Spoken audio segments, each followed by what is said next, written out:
But a typical night for the casino at Ben often goes like this.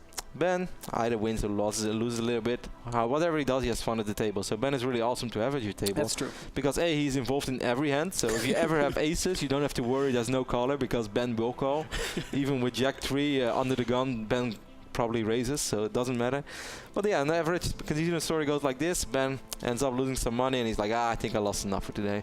I was like, nah, Ben, here, I really want to play some more. So here, if you want, here you have $100, try to win some money. He's like, I can't promise. It's okay, Ben, just play your best. Well, Ben comes back, half hour later, wins $300. He's like, yeah, I played good. I was like, well, good, Ben. Ben walks away, comes back 15 minutes later. He's like, I lost 200 at blackjack. It's like, Ben, why would you do that? And that's how it pretty much goes every single Sunday. That's actually really true, except the one time that I won at blackjack. That was a really good night. Yeah, but you selected a good run. Yeah. But it's so fun, because when Ben plays his best, he's actually playing pretty okay poker. And then when he finally wins, and he just doesn't know how to get rid of his money as soon as possible. It's not that, man. It's like I get to a point where I'm like, okay, this is an okay point to quit. Yeah. And then I go and I find everybody, and like either like one time Kevin was busted and we were ready to go and we were looking for Greethorpe. And we like walk around, and we can't find Greethorpe anywhere. So like, I guess we'll play some bar. Piss away all my money. No, I actually wasn't busted at that moment. I was up really a lot, and then because we couldn't find Greethorpe, I ended up losing because I started playing high limit, and that wasn't a good idea. Yeah, you know, so I don't know. I'm not a very good poker player. And it's all about fun. It shows in my results. Anyway, the moral of the story was, after Sunday showdowns, we often love to play poker. We should actually announce it. So if any of you guys are living come join us around Los Angeles, and if you want to play poker with us, you're more than welcome. I would love a coach. So if anybody wants to come out and kind of give me some tips, some pointers. Well, Ben, I'm available. $25 an hour. I'm not gonna pay you. Damn it.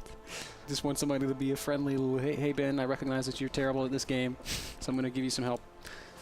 Anyway, to the game at hand, QXC chose a dual site, and I think it's a good choice. It's been one of the best Terran maps in TVZ this season at the NASL. I don't actually think Terran has lost here, maybe once against Zerg. I'll have to go. Yesterday we had Select versus Idra, and Idra was very close to beating Select on dual side, but in the end he did not manage to do so. But yeah, QXC is going for the standard no gas fast expand build, and I'm a little bit distracted by him because my head is already at 91 versus Genius. I'm so excited, I'm so happy to cast that, and I think it's going to be awesome. I'm really, really excited about that one. On the poker point, just one more time, you have to admit, I get some really bad beats. Yeah, you do. Like, I think I'm just like inherently unlucky. Hey, by the way, Ben, just a small bridge. No, I do agree with that. Often you do play good poker and you get unlucky. All the people right now just gave a shout out at UCI Irvine, not UCI, just at the Irvine Barcraft at the Buffalo Wild Wings. Make sure to check us out next Sunday. If you guys want to meet 90-Wire Genius, we're going to have a meet and greet, of course, always after the best of 5, or best of 7. You guys can meet us as well. Have some drinks, have some food. It's going to be an awesome Sunday, so I encourage all of you guys to make sure to drop by. Maybe even come play some poker with us. Yes. Wow, how cool would it be if we show up at the casino with like 200 nerds? Well, the commerce would hate us. Yeah, it's like we want to play some poker. How many people? 200. It's like Sunday is already kind of a slow night at commerce. Usually we roll in as the tables are clearing out. There's just like maybe 5 tables that are playing. We just like show up with everybody. They have to call in new dealers. Yeah. We're gonna have like there are a lot of like screens as well. Before you know it, Ben, bam, Barcraft at Commerce Casino. That'd be so sick. Yeah. Play some poker, watch some StarCraft. You know, one of the times we were there, I was sitting at a table with one of the owners. He was a nice guy. Well, he didn't like you very much, you said. Because you called him a prick. No. Actually, like, okay, so this is what happened. He made like a really donkey bet, like just a donkey bet. And like I'm used to like every poker game I ever play, I'm always playing with friends. So I'm used to just being kind of joking, like, "Oh, you jackass." I said that to him just jokingly. He got really mad. He was like, "What did you call me?" I was like, "Whoa, man, I'm sorry. I'm just used to playing with friends. I didn't really mean anything by it." And then he immediately calmed down. He's like, "Oh, hey, I'm sorry for reacting that way." It's just some people get really pissed off when you do stuff like that. I was like, I totally understand.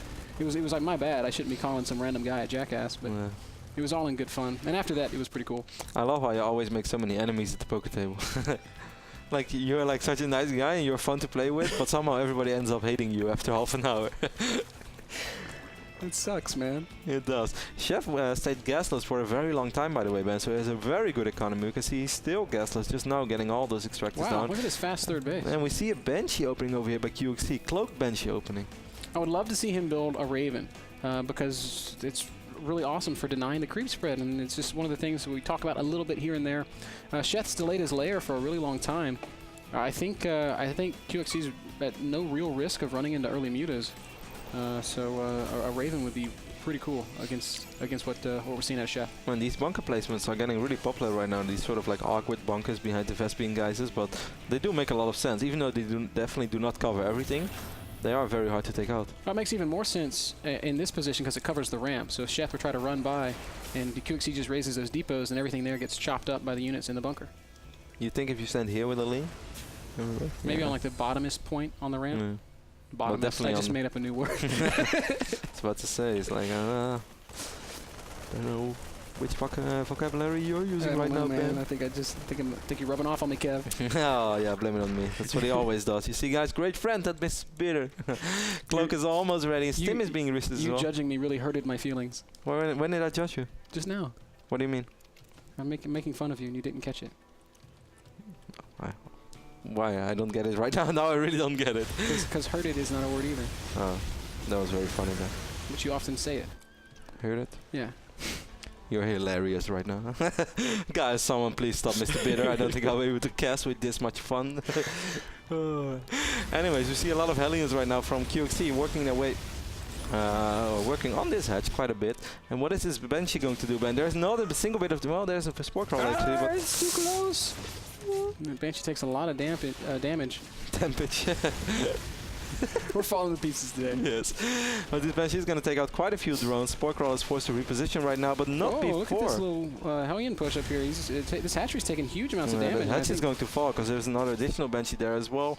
How many Spore do we have in the main base? Only one Spore Crawler, by the way, so that means there is going to be... What? Sheth doesn't have any units, and QXC is going to capitalize on this by running Hellions into the main base. Well, Sheth has 31 Zerglings right now in the natural, but look at this bunker, man. What a hero bunker of the day. Exactly what we were talking about. He can repair it. Gonna be able to repair. He can only repair with a couple of SCVs, though. And I think it's so close. The bunker is... it's losing HP. It's going to lose. It's going to fall. A lot of those lings died, though. Will QXC be able to salvage? Get the Devo up? No. No. Raise it. Oh, now, actually, that might be GG, Kev. Well, there are quite a few Marines, and you shouldn't forget that these Hellions did a lot of damage as well. How many workers have been lost on either side? QXC killed 18 drones. Wow, and actually it's the SCVs that there's more SCVs out, and QXC's like, all right, you can't leave. Hotel California. Yeah, raises the depot. More lings coming though. Oh, but this depot is probably going to fall, and that's going to be quite a big problem right now. There's nothing there to repair, and lings will once again stream in. Banshee will eventually kill everything, but not before more damage is taken. Only had a couple of banelings right now. Yeah, that would be sick. Yeah, QXC doing a good job microing these. And QXC is still at triple orbital, by the way, so I actually think this is not all that bad for QXC. If anything, it's good for him. Yeah, kills a hatch, comes out of that with a worker lead. Yeah. And Sheth's still stuck on 2 bases, so once more QXC in a pretty okay position. More Lings going to be running forward, but there's 12 Marines out now, and I don't think these Lings have much of a chance of doing additional damage. Those Marines are actually on the high ground, though, so a couple of SCVs are very low on HP as well, so Sheth will be able to pick those off. Pick off the low. No, don't run the mules. There's really no reason to do that. But Sheth does have to disengage. QXC stabilizes, and not a bad spot to be in if you're QXC. Is there an infestation pit? There is not. He's making a Spire right now, so he's morphing in the Spire. He has double evolution chamber. 2-base Muta. I don't know if I like that choice by Sheth, but he does have a lot of gas banked up, so he'll be able to make a huge, huge swell of Mutas. Sheth has been producing so many units already. He's on 45 drones. I guess that's kind of what he needs on 2 bases. You could, of course, go up to 60 if you really want to, but you won't gain all that much from it. And QXC is at triple orbital. There's a couple of idle SCVs right now, but doesn't really matter because he's 7 workers ahead. All he has to do is stabilize. Yeah, and well, I also think that Sheth was maybe banking a little bit on the fact, or at least hoping that QXC would make more Banshee, so the Muta switch would be extra smart, but unfortunately that doesn't seem to be the case. Sheth is going to start making those Mutas 6 for now, 7 even, and I guess he'll continue building more until he does burn off all this extra gas. Why does QXC have no units on the low ground, Ben? I actually don't know. He's got that bunker rebuilt. This time it's surrounded by supply depots. He does come down with his Marines, and he'll deal with these Zerglings, but not before losing a few more SCVs. Yeah, Sheth's doing a pretty good job at picking off units one by one. Right now he killed 23 workers throughout the entire game. QXC is still only at 18 drones. Does have these Banshees alive, but those are going to be... it's going to be easy for Sheth to deal with those after he has the Mutas out. Those Banshees have been all-stars. 34 kills between them. They were actually instrumental in QXC eventually holding off all that aggression from Sheth. That is true. Muta count already up to about 15 with more mutas on the way. So.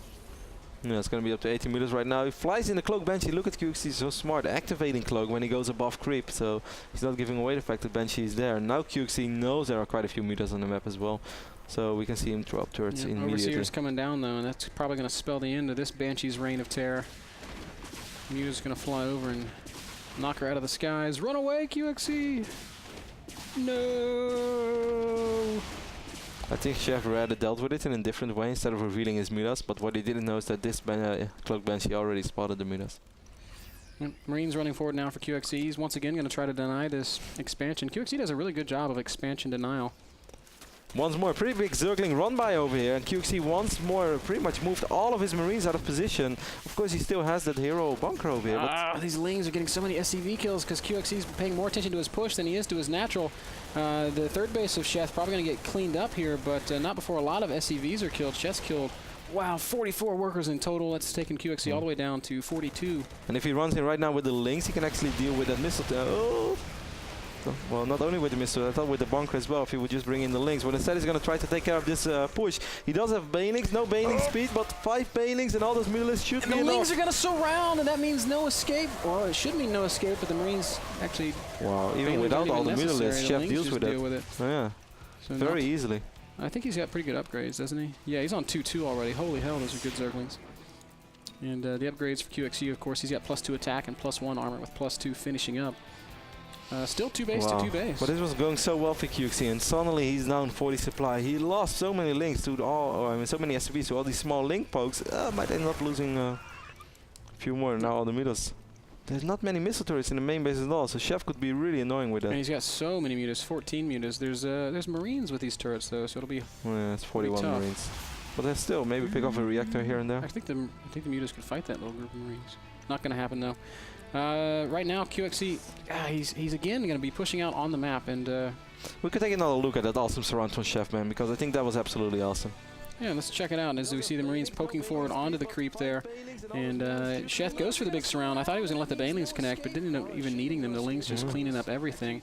I was so surprised that he won that fight with actually using all the mutalisks. I really thought he was going to need those. Yeah, well played there by Sheth. Good job getting back and dealing with that little hit squad. Into the main game, we can see the Sheth is still running around the top half of the map. He's going to start denying QXC's expansions. For the people who just tuned in and wondered what the position are of these guys right now, I believe Sheth is 1-4, 1-5. Yeah, Sheth is actually 1-3, and QXC is 1-3 as well. So it's going to be tough for either of them to make the playoffs, but nothing is impossible yet if they win today. Yeah, if they can win out, it's just going to put them right in the middle of the pack, and if nothing else, that'll give them a good chance of qualifying for the wild card. And of course there's also $150 on the line, so they're not playing for nothing anymore as soon as they won't have any playoff dreams alive. And QXC, man, he's been playing really good StarCraft over the previous 2 weeks. And I mean, against Moro he played excellent and he lost, just because I felt that Moro played some of the best ZVT I've seen in a long time.